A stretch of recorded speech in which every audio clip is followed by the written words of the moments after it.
tenía un mensaje, digo yo tenía porque el Señor mueve los corazones de manera inexplicable. Tengo como un mes de estar escribiendo el mensaje. Don Randall, placer inmenso conocerlo. Que le había puesto dejada para morir.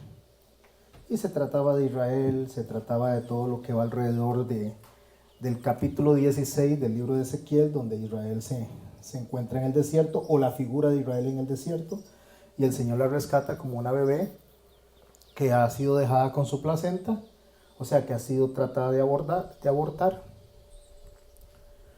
Y ese era el mensaje, nada más lo digo así rápidamente porque Dios puso antier en la noche que voy a decir ahora, y al Señor se le obedece. Amén. Eso es lo que hay que hacer, ¿verdad? Uno puede escribir, uno puede planear, pero al final de cuentas es el Espíritu el que guía y Dios sabrá por qué. Amén. El tema que he puesto, o el título del tema de hoy es: y Jehová estaba con José. Entonces ese es el título, y el tema va a ir alrededor de la vida de José cuando él llega a Egipto. No toda la vida de José, porque hay muchos capítulos de la vida de José, pero básicamente vamos a estar en el capítulo 39 del libro de Génesis. Vamos a orar y le vamos a pedir la dirección al Señor. Padre bueno y santo, te damos gracias por la oportunidad que nos das de estar delante de ti una vez más. Te suplicamos que nos des, Señor, no solamente el oído, Señor, para escuchar tu palabra, sino también la disposición de corazón, Señor, para poner en práctica lo que aprendamos. Porque, Padre bueno, solamente en ti podemos encontrar refugio, como lo dijo nuestro hermano Pedro. Solo en ti hay palabras de vida. Ayúdanos, Señor, a comprender que vivimos en un mundo convulso, Señor, y que eso no va a cambiar, pero sí que podemos sostenernos asidos de tu mano y poder caminar y transitar en este mundo en medio de las dificultades.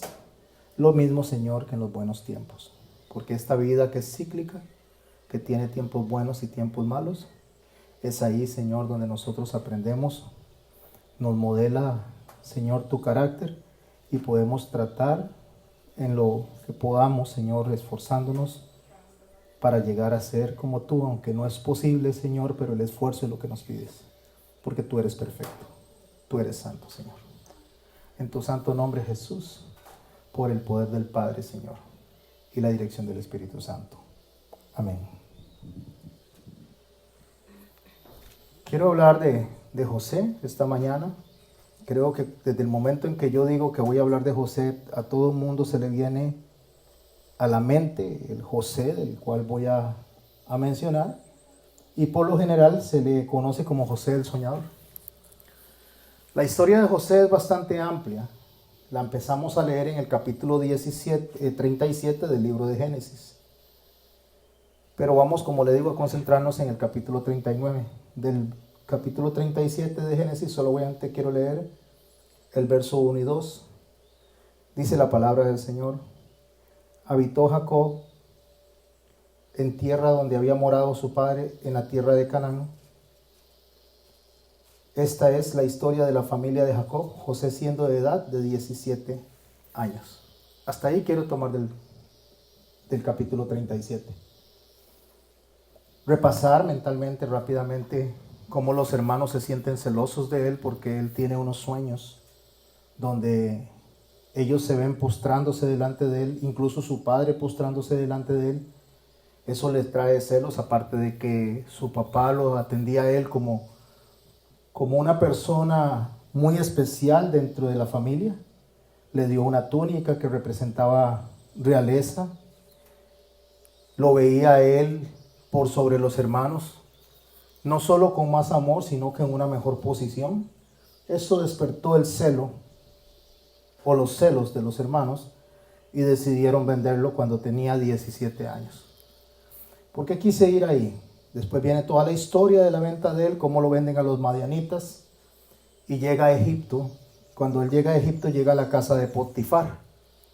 Es interesante cómo el capítulo 37 pasa la historia de José hasta el capítulo 39. El capítulo 38 habla de Judá y de Tamar, pero no menciona a José en ningún momento. Es un inserto, es un paréntesis que Dios hace ahí, y después hablaremos de qué se trata eso, porque Dios hace eso. Habla primero en el 38 de José y pasa después al 39 de José, dejando ese inserto ahí.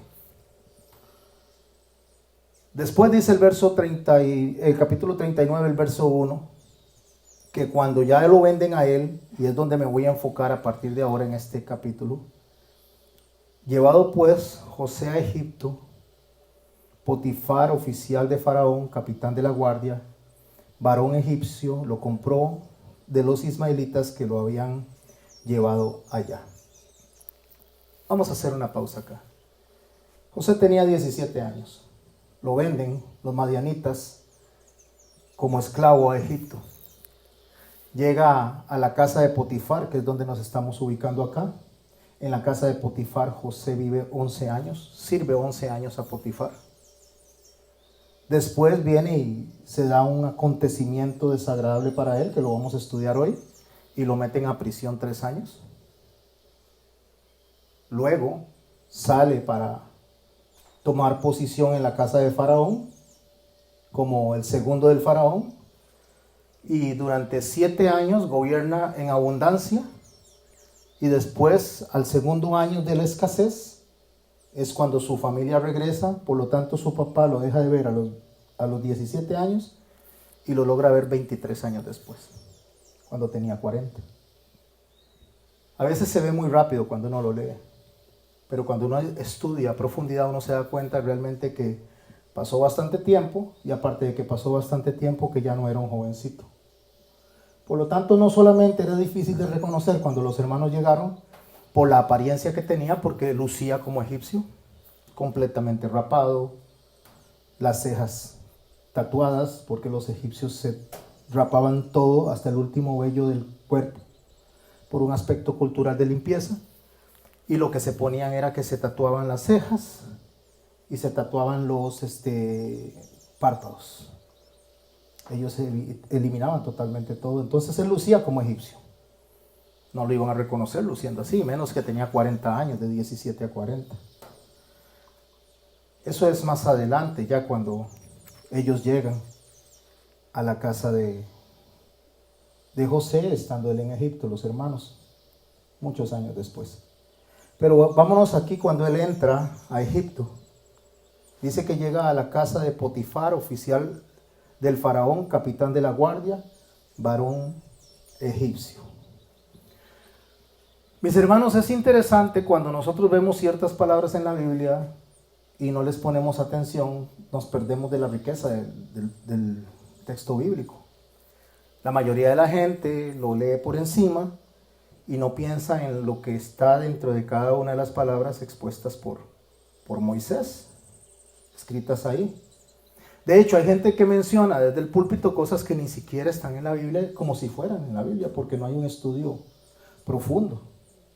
Un ejemplo de eso es que hay gente que anda diciendo que ni una hoja cae de un árbol si no es por la voluntad de Dios, y se lo atribuyen a la Biblia. Y eso no está en la Biblia en ninguna parte. Eso está escrito en el libro de Miguel de Cervantes, en el capítulo 3, cuando Don Quijote le dice eso a Sancho Panza. Entonces suena bonito, interesante, pero no es bíblico. Aunque es una verdad, Dios tiene el control de todo. O otros dicen a Dios rogando y con el mazo dando. Así dice el Señor, se atreven a decir desde el púlpito. No estoy criticando, solamente estoy haciendo ver la importancia de que una persona se prepare para predicar, para enseñar. Por eso el Señor dice que no debe ponerse un neófito a enseñar. Un neófito no es una mala palabra, es una persona nueva en la fe. Neófito, nuevo en la fe. Porque entonces empieza a decir cosas o repetir cosas sin hacer una investigación previa. Entonces aquí es donde yo le pido al Señor siempre que me ayude a poder ver el mensaje palabra por palabra, verso por verso, capítulo por capítulo, para tener un aprendizaje no solo profundo para mi persona, sino también que las personas que reciben el mensaje sean edificadas a través de un mensaje correcto. Si yo deseo aprender de lo que estaba pasando ahí, yo necesito profundizarme en esas palabras. Llevado pues José a Egipto. En primer lugar, él estaba con su padre, él estaba con su familia, él estaba al cuidado de uno de los patriarcas más importantes de la Biblia, como lo es Jacob. Su hijo amado, o sea, un muchacho que él amaba porque era hijo de la mujer que él amaba, junto con Benjamín. Y fue llevado a Egipto, o sea, fue sacado de donde estaba bien a llevarlo a donde estaba mal. ¿Y qué fue el detonante de esto? La envidia. La envidia fue el detonante como detonante fue en los cielos, cuando Satanás envidió los tronos que él observó. La envidia es tan lacerante, porque la envidia no solamente es querer lo que el otro tiene, sino muchas veces es que aunque yo no lo tenga, que el otro no lo tenga. Aunque el papá no reconociera a sus hermanos en la posición que ellos querían estar, por lo menos que José no tuviera ese reconocimiento. Sale de donde está bien y se va para Egipto. Desde ya nosotros debemos de observar que no necesariamente porque salimos de una posición aparentemente buena a una posición no tan buena es que estamos mal. Porque el texto muy claro dice en el verso 2, mas Jehová estaba con José. Entonces el hecho de que Dios esté con nosotros no quiere decir que siempre nos va a ir bien. Muchas veces nos va mal aunque Dios está con nosotros. Mal en el sentido de nuestro entendimiento. Mal desde el punto en que nosotros podemos entender lo que es el concepto de estar bien. Porque Pablo escribe en Romanos que a los que aman a Dios todas las cosas les ayudan para bien. José sabía eso. Al final él dice que Dios lo había encaminado, lo había puesto en ese camino, en ese sendero para favorecer todo un pueblo. Entonces a veces nosotros vemos las cosas que nos pasan malas y nos aferramos a que es un castigo de Dios. Y no necesariamente es así. Sí, Dios castiga, Dios disciplina, pero ¿qué hay de Job? Dios permitió todo eso para que Job tuviera un aprendizaje más profundo de lo que es el carácter de Dios, hasta el grado que él dijo, te había oído, pero ahora te conozco, en el proceso de la aflicción. ¿O qué hay de Pablo? Pablo desde prisión escribiéndole a los filipenses, a los efesios, a los colosenses, y diciéndole que me gozo en lo que estoy. O sea, estaba en prisión, estaba en cadenas y él gozándose, porque él sabía que había un propósito mayor. Al final de cuentas, el propósito de Dios para nosotros es incomprensible, o sea, somos muy limitados. Dios mueve las circunstancias y a veces nosotros nos encontramos en otro lado donde jamás pensábamos que íbamos a estar, pero Dios está tejiendo sobre eso y está construyendo sobre eso. Si hoy estamos aquí en Bijagua y estamos en este lugar es porque Dios está tejiendo y está construyendo. Dios empezó a mover la vida de nosotros, cada uno de los que estamos acá, de manera diferente. Si pudiéramos analizar qué nos trajo aquí, cómo nos trajo aquí, y todas las circunstancias que se dieron no necesariamente fueron favorables. No siempre han sido favorables. Favorables para nosotros me refiero. Sino que tal vez pasamos por cosas incómodas, cosas que tal vez nos hicieron sentir mal, nos hicieron sentir incómodos, pero al final Dios viene y al final nos muestra qué es lo que Él quiere que hagamos. Y ahí radica la obediencia de nosotros, ir haciendo lo que Él nos va indicando, siguiendo la dirección aunque no entendamos.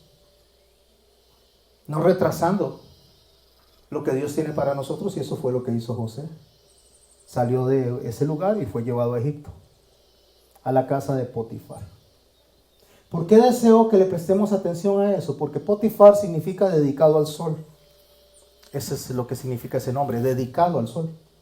Ya eso en sí mismo nos habla de que era un hombre que nació bajo una religión pagana, donde el mismo nombre que le pusieron de niño lo dedicaba a un dios pagano. Eso para que veamos que José venía de un lugar donde se adoraba a un Dios verdadero, único, a Jehová, a la casa de un hombre que iba a ser su amo y que no creía en ese Dios. Pero nosotros, mis hermanos y mis hermanas, no debemos de cuestionar el por qué Dios nos mueve a nosotros en medio de diferentes circunstancias. A veces salimos de un trabajo donde creemos que es muy bueno, un trabajo donde son hermanos en Cristo los que están con nosotros, y tenemos que ir a un trabajo donde lo que hay es un montón de incrédulos. Gente que no quiere nada con Dios, y usted dice, pero ¿por qué Dios me saca de allá, donde yo me sentía tan a gusto, para traerme aquí? Porque tenemos que aprender que nosotros somos luminarias del mundo y Dios nos va a poner en el lugar donde quiere que alumbremos. Él no va a poner una luz donde hay luz. Él manda la luz donde hay oscuridad. Y eso es lo que pasó. Pablo fue a Roma y fue encarcelado, fue puesto a la par de soldados romanos del pretorio, y la gente del pretorio se convertía cada vez que le ponían a un soldado a la par, se iba convirtiendo, y esta es la iglesia que nació en Roma, en el pretorio. De la misma forma, José tenía que llevar una luz a Egipto, una luz de Dios a Egipto. Tenía que abrir el camino, un sendero, para que la gente que estaba en Egipto, que se iba a ir multiplicando 400 años después, salieran, y ahí iban israelitas y iban egipcios. Pero entró José primero. Espero que podamos estar viendo más a profundidad de lo que solamente se ve o aparentemente se ve en el texto. El texto dice que Potifar era oficial de Faraón, y esto, cuando dice que era oficial de Faraón, la palabra aquí, oficial de Faraón, básicamente, cuando alguien era oficial del Faraón, era eunuco. Debía ser eunuco. ¿Y por qué debía ser eunuco? Porque se rozaba en los alrededores o lo más cerca del Faraón quien tenía una reina, quien tenía princesas. Entonces no se dejaba que hombres que pudieran procrear se acercaran a los príncipes, a las princesas cercanas al Faraón, porque ya imagínense que se enamorara una de esas mujeres de uno de esos eunucos y después terminara dañando el linaje del Faraón. Así que una de las cosas que vamos a rescatar de Potifar es que el hombre, en una alta probabilidad, a la hora que estudiamos la cultura egipcia y la historia egipcia, era un hombre cercano a Faraón, pero eunuco, de adoración pagana. Capitán de la guardia. Capitán de la guardia era policía de lo que es los que protegen los más cercanos de Faraón. Entonces, un hombre con mucho poder. Vea cómo vamos hablando y agarrando un montón de características que nos hablan de la persona de Potifar, para poder entender en manos de quién quedó José. Varón egipcio. Varón egipcio ya nos dice a nosotros que era una persona con todas esas características, nacido en Egipto, con un linaje egipcio, lo cual lo hacía a él un candidato incluso a tener probablemente puestos de mayor relevancia dentro de lo que es la corte del Faraón. Ahí fue donde Dios mandó a José. Pero pensemos algo, mis hermanos. ¿Por qué lo mandó ahí? Si Dios quería que José fuera un hombre que gobernara para abrirle espacio, un campo al pueblo cuando entrara, o sea, cuando viniera ya 23 años después su papá, y pudieran ser resguardados, porque eso fue lo que hizo Dios, los metió a Egipto para que no fueran eliminados, y aunque estaban en cautiverio, estaban siendo protegidos en la tierra de Gosén. Solo que nosotros no entendemos que a veces Dios, en medio de nuestra aflicción, nos está protegiendo, porque nuestra mente es muy chiquita, porque los pensamientos de Dios están tan lejos de nosotros como del cielo a la tierra, dice la palabra de Dios. Entonces, cuando yo me pongo a pensar y me pregunto, ¿por qué entró a la casa de Potifar y no a la casa de Faraón? ¿Por qué Dios no aceleró las cosas? O sea, ¿por qué no más rápido? Se hubiera evitado esos 11 años que estuvo en la casa de Potifar y 11 años que él hubiera estado con Faraón. Pues no podía ser así. No podía ser así porque debe haber un proceso en todo lo que nosotros hacemos. Y ese proceso se llama proceso de formación. José no hablaba el idioma copto. José no conocía la cultura. José no conocía absolutamente nada de cómo comían o qué no comían los egipcios. O sea, José llegó vendido por los ismaelitas a un terreno totalmente nuevo donde Dios lo iba a poner a trabajar en su servicio. Entonces, el proceso que él estuvo en la casa de Potifar fue un proceso de formación. Formación de sus conocimientos, formación del lenguaje, pasando por esa casa. Después va a pasar en la cárcel, pero ahí es una formación de carácter. Dios nos forma de diferentes maneras. Dios nos forma en nuestro intelecto y Dios nos forma en nuestro carácter para poder servir. Dios nos forma y nos prepara y nos capacita en la parte económica también para que podamos servir. Y no estoy hablando como la mayoría de la gente que trabaja en la prosperidad, no les estoy metiendo en la bolsa la mano en la bolsa. O sea, les estoy diciendo que Dios nos prepara a nosotros para poder económicamente estar listos para servir dentro del reino. ¿Cómo vendría yo aquí si Dios no me hubiera dado, nos hubiera provisto un carro? De ahí no podría venir en bus cada cierto tiempo porque se toma mucho tiempo y sería muy incómodo. Pero Dios provee también el combustible y Dios hace la provisión de todo, como en el caso que preparó a nuestros hermanos Randall y Doña Silvia para que tengamos también un lugar. Todos nosotros vamos viendo cómo Dios lo va formando, lo va haciendo. Lo que pasa es que nosotros no podemos esperar hasta que todo esté completo para iniciar una obra, no podemos. Y eso es lo que pasa con José, o sea, Dios no iba a esperar hasta que él estuviera totalmente listo para iniciar una obra. Lo mismo que David, lo preparó durante 13 años, que lo persiguió Saúl, hasta que estuviera listo. Porque Dios no manda a las personas preparadas y listas a hacer un servicio. Dios los prepara en el camino.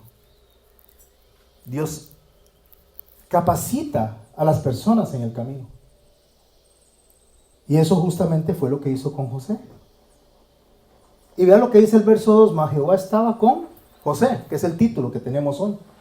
Por lo tanto, cuando Jehová está con nosotros, está bajo sus propósitos, no bajo nuestros propósitos. Está bajo su mente, no bajo nuestra mente. Está bajo su voluntad, no nuestra voluntad.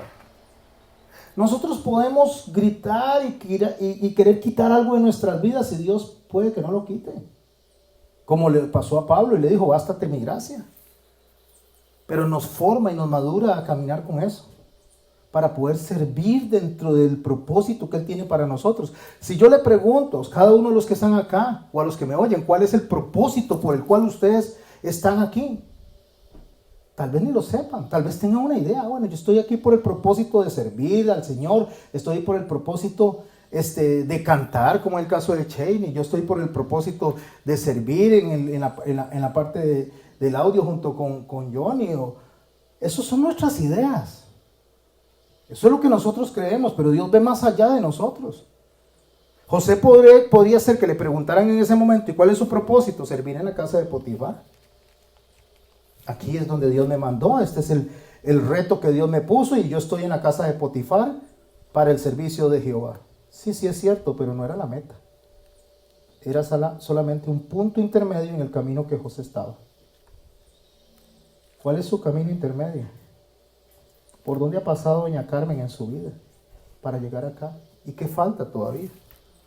¿Cuánto ella ha aprendido? ¿Cuánto conocimiento hay en ella? Del cual nos puede bendecir a todos los que estamos acá. Conocimiento no solo de la Biblia, conocimiento de la vida práctica. De enfrentarse a cosas y dificultades que solamente están en su corazón y en su mente. En el momento que la iglesia la necesite, doña Carmen, Dios la va a usar para bendecirnos a nosotros con su experiencia de vida. a las mujeres de esta iglesia, a las jóvenes de esta iglesia. De hecho, la palabra dice que las mujeres enseñen a las mujeres mayores enseñan a las mujeres jóvenes. O sea, doña Carmen no está sentada ahí por estar sentada, o sea, no viene a calentar una banca. Y me enfoco en ella porque la otra vez la escuché hablando y yo me deleitaba escuchándola. De hecho, yo deseo sacar un tiempo y empezar a sentarme con ella y empezar a escuchar de su vida, porque sé que si podemos poner eso en un documento, eso va a ser de mucha bendición para mucha gente. Y yo se lo ofrecí, lo tengo presente. Deseo escribir un libro sobre la vida de ella y voy a sentarme con ella, si Dios así lo permite. Porque su vida, solo su vida ya es bendición. Más de lo que nos imaginamos nosotros, para los oídos atentos. José estaba en la casa de Potifar y él podía sentarse y decir, bueno, ya aquí estoy, listo. Doña Carmen puede decir, mi propósito es estar aquí y traer a los chiquitos y traer a mis nietas, acompañar a mis hijos. Pero ese es un propósito muy terrenal, muy de mamá. Lo cual es bueno, no es que es malo, pero no son en la mente de Dios propósitos a largo plazo dentro del reino de los cielos. El propósito de José fue que fue tomado a los 17 años, llevado a Egipto, a la casa de Potifar, a este hombre, el cual ya describí, con un propósito mayor. Sí, ya sé, pastor, que el pueblo entrara a Egipto. No, eso también fue temporal, porque el pueblo salió de Egipto. Y se empieza a desarrollar una serie de cosas que con el paso del tiempo, descendiente de la tribu de Judá, en el proceso de formación de ese pueblo viene nuestro Señor Jesucristo y nace. El propósito es que Él naciera. No, si hubiera nacido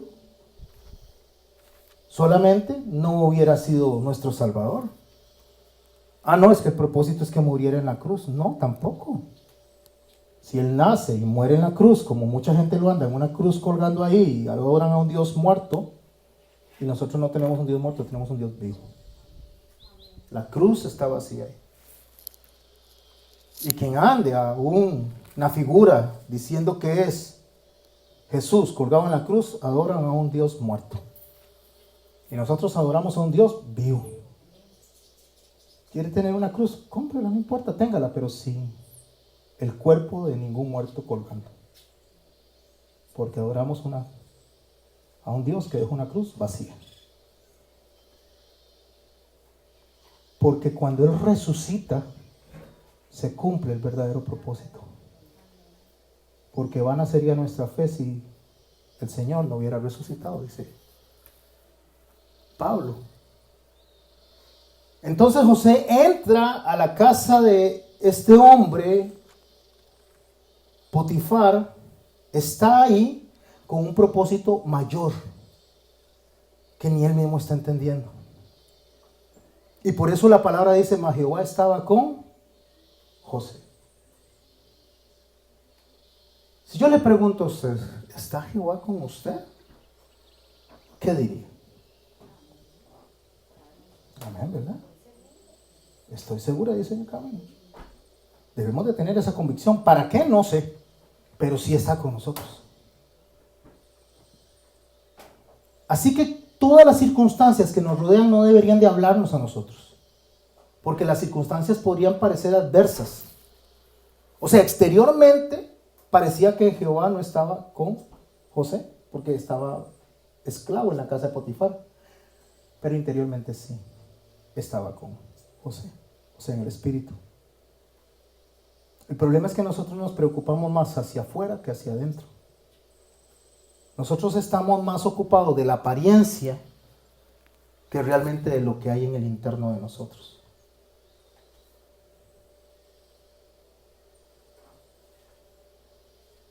Mas Jehová estaba con José y fue varón próspero, y estaba en la casa de su amo egipcio.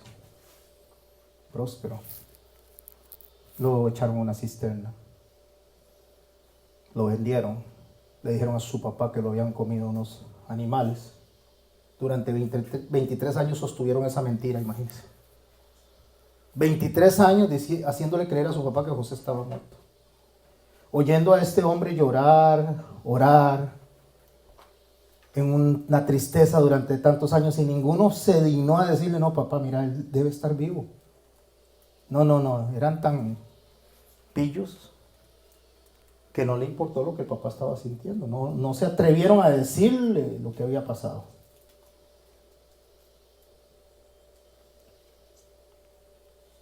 Pero Jehová estaba con José en la casa de su amo egipcio. Y vio su amo que Jehová estaba con él. Vio. ¿Qué significa? Que era evidente que estaba con él. ¿Por qué nosotros podemos entender o saber cuando alguien está con el respaldo de Dios? Porque se ve. Pero cuidado, no se ve porque tenga plata.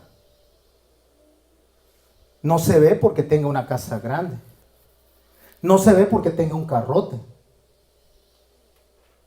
Porque el egipcio era el dueño de todo. Oficial de Faraón, capitán de la guardia, varón egipcio, dueño de esclavos. Y Jehová no estaba con el egipcio.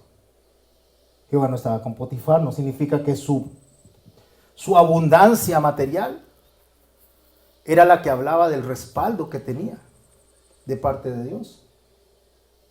Por lo tanto, al contrario, no significa que porque José fuera el esclavo y estuviera al servicio de ese hombre, no estaba Dios con él. Porque el respaldo de Dios no consiste en eso. El respaldo de Dios consiste en otra cosa más que lo material. El respaldo de Dios consiste en que este hombre, José, se podía mantener firme en cada uno de los procesos que Dios lo metió hasta llegar al final. Aún si no lo entendía, se sostenía. Ese es el asunto con nosotros. Nosotros queremos entender todo y no necesitamos entenderlo. En primer lugar, nuestra voluntad no está por encima de la voluntad de Dios. Nuestros deseos no están por encima de los deseos de Dios. Por lo tanto, que Dios no va a hacer siempre lo que queremos. Dios va a hacer lo que necesitamos. José seguro quería estar en la casa de su papá. Pero no estaba ahí, estaba en la casa de Potifar. Porque ahí Dios lo quería. Ahí Dios lo estaba formando. Pero su amo vio. Yo le decía un día de estos a una de las clases que yo me imagino a José que iba caminando, comiendo. Eso es una imaginación mía, ¿verdad? Solamente para tratar de ilustrar un poco lo que él veía. José iba caminando. Tal vez Potifar tenía muchas frutas en su casa. Y José ya estaba de esclavo. No sé qué hizo al principio, porque después dice que lo puso a cargo de todo. Pero antes, ¿qué hacía mientras tanto? No sé, tal vez lo puso a barrer. Y agarró tal vez un pedazo de sandía y se lo comió. Solo estoy imaginando. Y agarraba la semilla y la tiraba. Y a los días veían un montón de sandía ahí creciendo. Y eso decía Potifar. Y Potifar sembrando y echando agüita y nada. Se le secaban las matillas.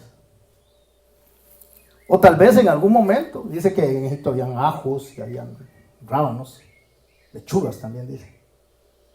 Y tal vez José venía y se llevaba una lechuguilla, se comía y agarraba la raicilla y la ponía por ahí y le salía una lechugotota, tal vez dice. Porque la prosperidad, mis hermanos, no está en que tenga mucho dinero,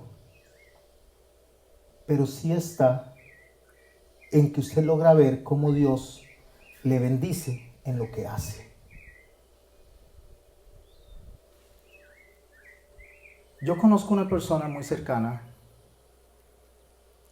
que yo le digo a mi esposa, todo lo que hace le sale bien. Aun cuando le sale mal, le sale bien. Sí. Aun cuando le sale mal, le sale bien. O sea, aun cuando tal vez se equivoca en sus decisiones, terminan saliéndole bien esas decisiones raras. Y yo digo, Dios está con él. Dios lo está apoyando. Porque todos estamos sujetos a equivocarnos. Pero cuando usted tiene un corazón generoso, un corazón de hospitalidad, cuando usted puede recibir a las personas y desprenderse de lo que usted tiene, hay una regla que se cumple para creyentes y no creyentes. Bendeciré a los que te bendigan y maldeciré a los que te maldigan. O sea, aquí no se trata de ser creyente, se trata de que en el momento que usted tiene un corazón generoso, amoroso, el Señor respalda eso. Entonces yo me imagino a un José caminando ahí en Egipto con un corazón hermoso, con un corazón servicial, con un corazón honesto en lo que hacía, honrado, sin aprovecharse de nadie. Entonces él veía, el hombre Potifar veía que era un varón próspero y que Jehová estaba con él. Y que todo lo que él hacía, Jehová lo hacía prosperar en su mano. Pero ese todo implica todo. Tanto lo material como lo inmaterial. Entonces usted ve personas que caen en gracia. Y hay otras personas que le caen mal a todo el mundo. Hay gente que usted se la topa y usted dice, ¡ay, qué pereza!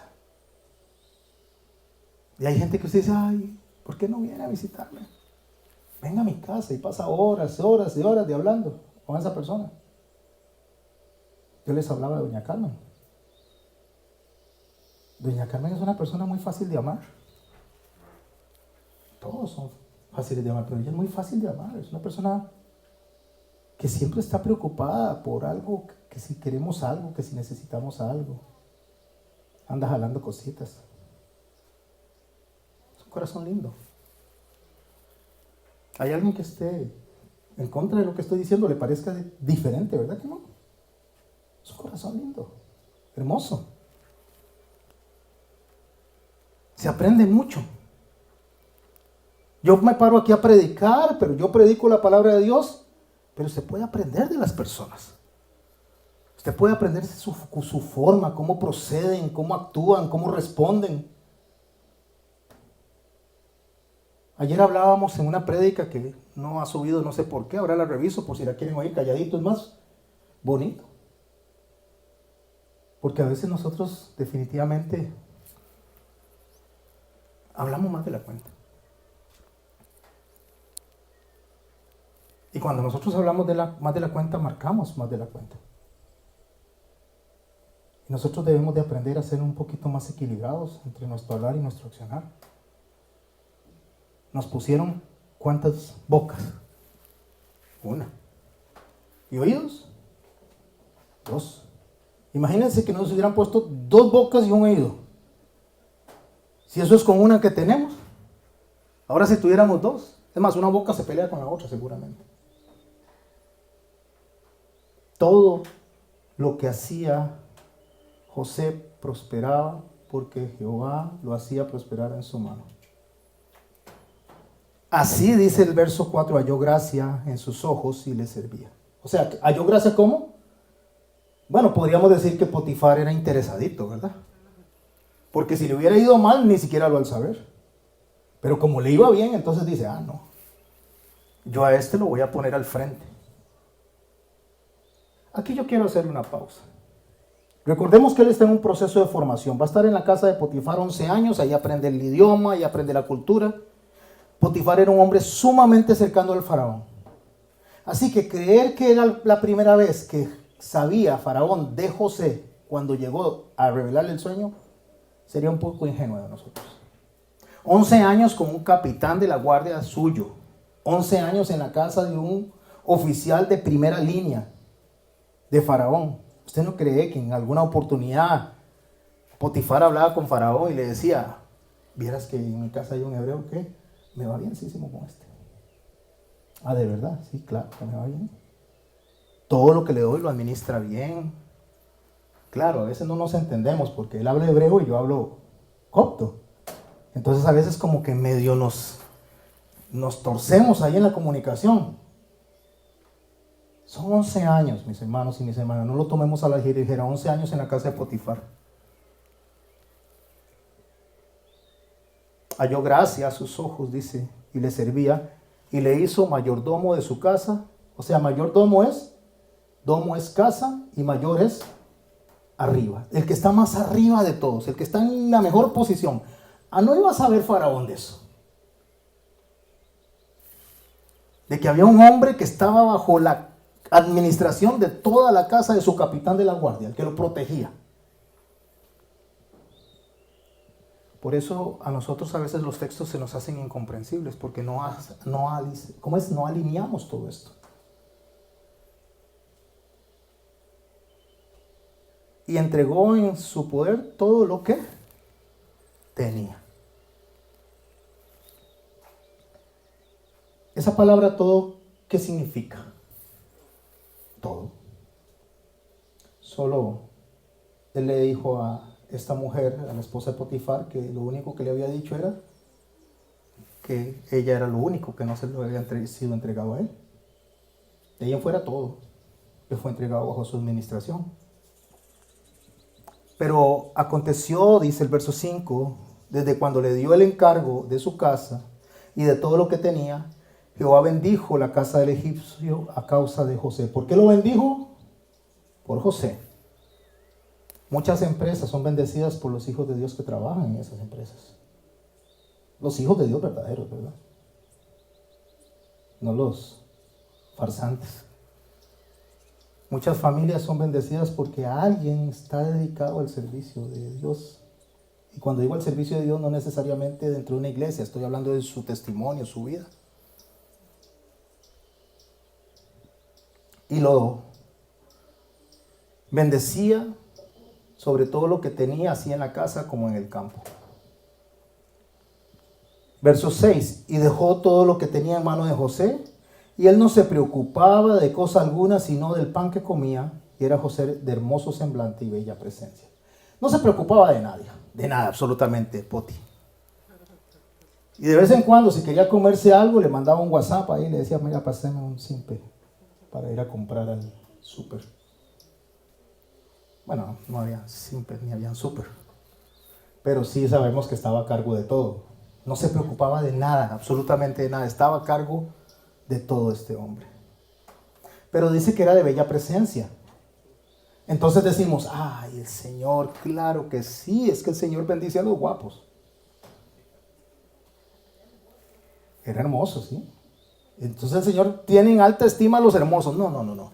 Lo que el Señor quiere enseñarnos ahí, cuando contrastamos con otros a los cuales se le dice algo parecido, a David se le dijo que era hermoso, a Moisés también, pero también a Absalón, y también se le dijo a Saúl.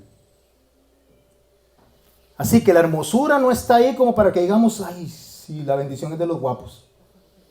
Los feos no tienen bendición. Eso sería horrible, ¿verdad? El Señor dice que Él no ve la apariencia, que Él ve el corazón. Lo que el Señor nos enseña cuando menciona que Absalón era hermoso, que Saúl era hermoso, que David era hermoso y que José era hermoso, es que eso no es lo que marca la diferencia. Solamente lo que hace es resaltar que era hermoso.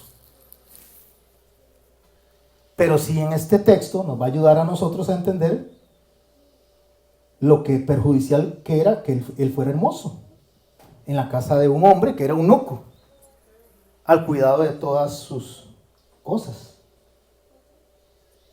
Aconteció después de esto que la mujer de su amo, vamos entrando en el texto, la mujer de su amo puso sus ojos en José y dijo, duerme conmigo. Y no piensen mis hermanos y mis hermanas que lo que le iba a dar era una grabol para que se acostara a dormir, no. Lo que ella estaba era invitándolo a que estuviese con ella para adulterar. Lo vio guapo, claro. Inteligente, hospitalario, simpático.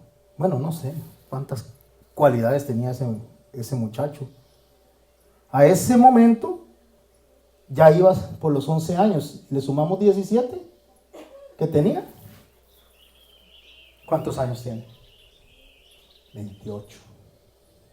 28 años tenía en ese momento el muchacho. Y él no quiso y dijo a la mujer de su amo: he aquí mi señor no se preocupa conmigo de lo que hay en casa y ha puesto en mi mano todo lo que tiene. No hay otro mayor que yo en esta casa y ninguna cosa me ha reservado sino a ti. ¿Me acuerdas lo que le dije? O sea, tome lo que quiera, menos a Potifarina.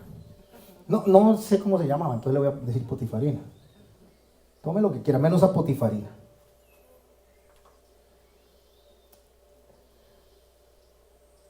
Y le dice José: por cuanto tú eres su mujer, ¿cómo pues yo haría tan grande mal y pecaría contra Dios? Vea qué interesante. Él tenía presente todavía el Dios, el cual le fue enseñado desde su juventud. ¿Perdón? Temeroso a Dios. Temeroso a Dios. Aun cuando estaba como esclavo, él seguía temiendo a Dios. Hablando ella a José cada día, o sea, ella estaba de insistente, majadera, todos los días. Y no escuchándolo a él para acostarse al lado de ella, para estar con ella, aconteció que entró un día a la casa para hacer su oficio y no había nadie de los de casa allí. Aquí sí está peligroso el asunto. Por eso es que nosotros tenemos que aprender que cuando estamos solos, si tenemos una debilidad o si hay algo que nos afecta, nos puede ser más peligroso. Entonces, si hay una persona que le gusta la pornografía, mejor saque la computadora a la sala donde estén todos y trabaje desde ahí. Si hay alguien que por alguna razón le gusta eso también y tiene un teléfono, mejor quítele la internet y que le sirva solo para llamar por teléfono. O sea, tratemos de evitar ponernos en riesgo, porque cuando estamos solos, estamos vulnerables. José estaba solo con ella en ese momento. Él no escogió eso. Las circunstancias se dieron así. Y ella dice, lo asió de su ropa, o sea, lo agarró de la ropa. Vea la cercanía, qué tan cerca le llegó, lo asió de su ropa en manos de ella y huyó, lo asió de su ropa diciendo: duerme conmigo. Entonces él dejó su ropa en las manos de ella y huyó y salió. No es que se fue desnudo, ¿verdad? Es la túnica probablemente, o lo que tenía por encima. Cuando ella vio que había dejado su ropa en sus manos y había huido fuera, llamó a los de la casa y les habló diciendo: mirad, nos ha traído un hebreo para que hiciese burla de nosotros. Vino él a mí para dormir conmigo y yo di grandes voces. O sea, yo pegué gritos donde vi a este salvaje, depravado que me andaba persiguiendo. ¿Sabe qué hizo ella? Hizo la actitud satánica del Edén. La mujer que tú me diste, le dijo Adán a Dios: yo no fallé, falló la mujer, y fue la mujer que usted me dio. O sea, no reconoció la responsabilidad de sus actos. Eso está haciendo ella. La culpa la tiene Potifar. ¿Para qué lo trajo? Y trajo a alguien que me vino a maltratar. Eso le está diciendo a los sirvientes. Y viendo que yo alzaba la voz, gritaba y gritaba, dejó junto a mí su ropa y huyó y salió. Y ella, préstele atención a esta, y ella puso junto a sí la ropa de José hasta que viniera el Señor a su casa. O sea, la puso a la par y se sentó. Vamos a esperar a ver. Voy a esperar a Potifar a que venga. A ver, me las va a pagar. Pero no Potifar, me las va a pagar José. Porque no quiso estar conmigo. Yo lo voy a exponer, yo lo voy a sacar a la luz. Entonces le habló ella las mismas palabras diciendo: el siervo hebreo que nos trajiste vino a mi casa para deshonrarme. El siervo hebreo que nos trajiste, usted tiene la culpa, Potifar. Y vea lo que me está pasando ahora. Y cuando yo alcé mi voz y grité, él dejó su ropa junto a mí y huyó fuera. Y agarremos el verso 19 con lupa, ¿qué les parece? Y sucedió que cuando oyó el amo de José estas palabras que su mujer le hablaba diciendo, así me ha tratado tu siervo, se encendió en furor. ¿Por qué le digo que lo tomemos con lupa? ¿Cuántos años tenía de vivir en esa casa? 11. De esos 11 años, ¿cuántas veces había recibido una queja de José? Ninguna. ¿Le había robado algo en algún momento? Nada. ¿Le iba bien con José? Bienísimo. Entonces, cuando él se enciende en furor aquí, si nosotros analizamos el contexto en que se está dando y dónde lo manda, porque vamos a ver a dónde lo manda a prisión.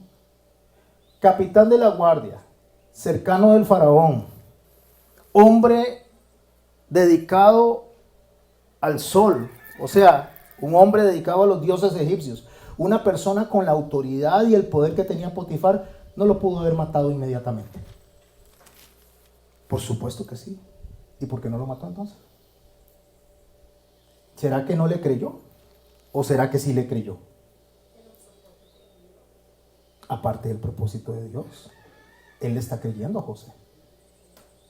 Lo que pasa es que es su esposa.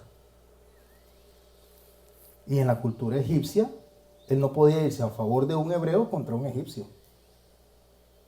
O sea, eso no era razonable, mucho menos lo que se le está acusando. Pero eso era algo digno de muerte. Pero lo manda a una prisión. Y escuche la prisión a la que lo manda. Y sucedió cuando oyó el amo, dice, de José, las palabras de su mujer, que le hablaba diciendo, así me ha tratado tu siervo, y se encendió en furor, lo tomó su amo y lo puso en la cárcel donde estaban los presos del rey, y estuvo allí en la cárcel. Los presos del rey. Si usted estudia la cultura egipcia, la cárcel de presos del rey era una cárcel que no era una cárcel, era como una casa grande, enorme, donde las personas eran enviadas, los príncipes del rey, o sea, los príncipes de Faraón, eran enviados mientras se les investigaba algo, para ver si eran culpables o no, y se les sacaba. Si eran culpables, se les condenaba a muerte. Y si no eran culpables, se restablecían en el puesto que tenían. O sea, no era una cárcel así como salen las películas, donde usted ve un montón de gente casi llena de puros pellejitos y con los huesos y todo eso. No, era un lugar donde se pasaba por un proceso, tanto es así que había una administración especial para cuidar a esos presos, que es lo que José va a tomar después. Esas personas a su cuidado.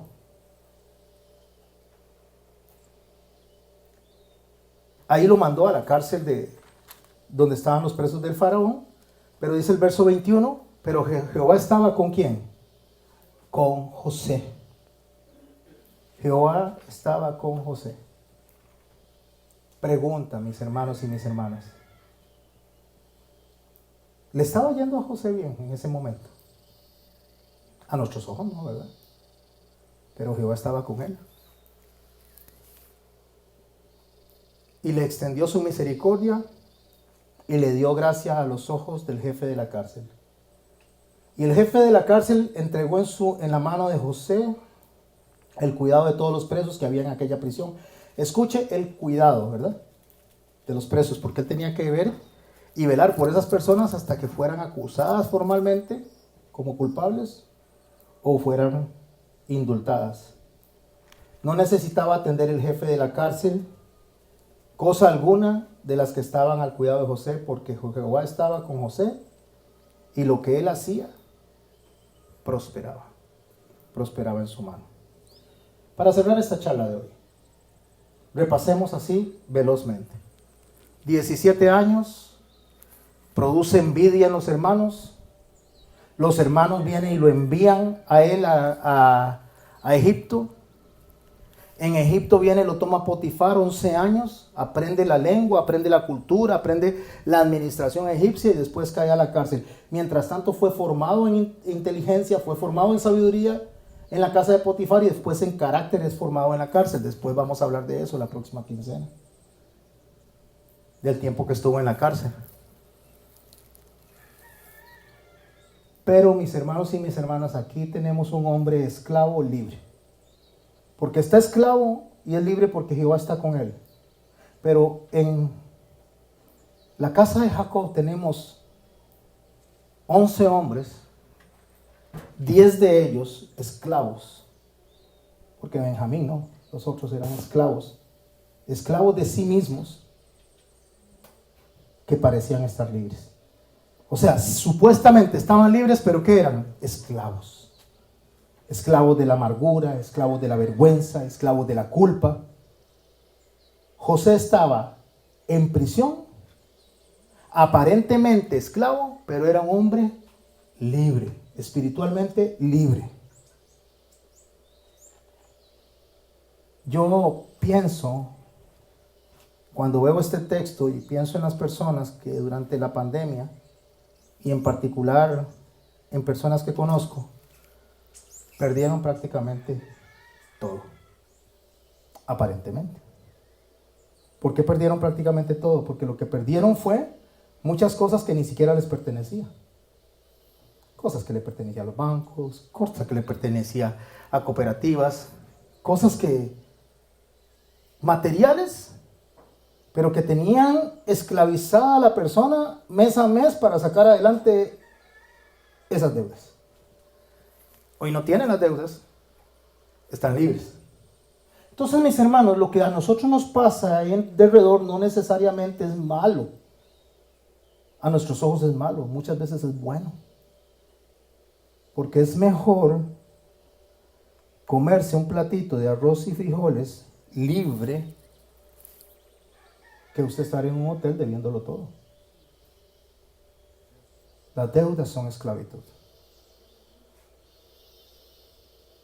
Y la libertad de las deudas trae paz. Mis hermanos, hay gente que se contenta cuando les aprueban un crédito. ¡Qué bendición! ¡Qué bendición! Vean, nos aprobaron un crédito a 40 años y tal vez tienen 40 años. O tal vez tienen 60 años cuando les aprobaron el crédito. O sea, una esclavitud de 40 años. Que no van a ver la libertad de esa deuda. Pero a veces viene Dios y nos da a nosotros algo que no está libre, que es poquito. Que está libre, que es poquito, pero no nos trae tristeza, no nos quita la paz. Porque usted llega a su refrigerador y abre el refrigerador y usted ve 6 huevitos y ve una zanahoria y ve en la refri tal vez unos ajos, unos rábanos, no sé, ve cositas ahí en la refri y usted dice, mire, qué poquito que tengo. Pero resulta que hay otro que abre la refri y tiene champán, tiene pedazos de carne de lomito enormes, pero todos comprados con tarjeta. ¿Quién está libre? ¿Quién tiene más? El que tiene solamente lo que está en la refri lo compró de contado. Quiero decirle, mis hermanos, que la forma en que veamos las cosas nos va a traer a nosotros gratitud y paz. José sabía ver que Dios estaba con él. Él no tenía grandes propiedades como Potifar. Él no estaba a cargo de generales como Potifar. Pero Jehová estaba con José, porque lo que tenía era de él. ¿Qué tenía? Materialmente nada. Espiritualmente a Dios. Y eso es tenerlo todo. Tengo a Dios, tengo todo. No tengo a Dios, no tengo nada. Vamos a orar, le vamos a dar gracias a Dios y continuamos esto de la historia de José la próxima vez. ¿Qué les parece? ¿Les gustó la enseñanza? Bueno, más que les gustó la enseñanza me refiero, ¿se ubicaron en la enseñanza? Disfrutemos lo que tenemos, mis hermanos, y dejemos de estar añorando lo que otros tienen. Agradezcamos lo que Dios nos da y dejemos de estar envidiando lo que otros tienen. La envidia llevó a José a la esclavitud, pero la envidia de sus hermanos los esclavizó a ellos en amargura, en tristeza, durante 23 años. La envidia es tan lacerante, que lo único que nos lleva a nosotros es a la destrucción. De gracias a Dios por lo que tiene. Porque otros aparentemente tienen y no tienen nada. Señor Jesús, te damos gracias por esta mañana, Señor. Te damos gracias por el mensaje que has traído a nuestros corazones. Te damos gracias por la historia de este varón, José. Porque podemos aprender en él, Señor, todo el proceso que llevó a él y a su familia para poder formar carácter, para poder llegar sus hermanos al arrepentimiento, Señor. Veremos más adelante, Señor, toda la historia como la pusiste, y te damos gracias, Señor, por esa historia, por la vida de esas personas. Pero especialmente, Señor, te damos gracias por ti y tu carácter, Señor. Porque aunque mencionas la hermosura de varios hombres, no te dejas apantallar por la hermosura, Señor. O por la no hermosura. Solo es el corazón, Señor. Gracias por poder ver el corazón, Señor, porque exteriormente, Señor, podemos vernos muy diferentes de lo que nos vemos interiormente. Pero dichosos, Señor, los que podemos ser examinados por tu Espíritu Santo, que es, Señor, realmente quien hace el juicio justo. Bendícenos como nos has venido bendiciendo, si eso así te complace, Señor. Guíanos como nos has venido guiando, si eso te complace también, Señor. Al final, Señor, Dios poderoso, que sea lo que tú quieres y como tú quieres. Y ayúdanos, Señor, a nosotros a aceptar esa voluntad tuya, Señor, aunque no la entendamos. Pero aferrándonos, haciéndonos a las palabras depositadas por el Espíritu Santo en nuestro hermano Pablo, que a los que te amamos, Señor, todo nos ayuda para bien. En el nombre tuyo, Jesús, por la voluntad soberana del Padre y por la guía del Espíritu Santo, te damos gracias. Amén. Así que nos quedamos con Cheney y el canto que nos va a despedir.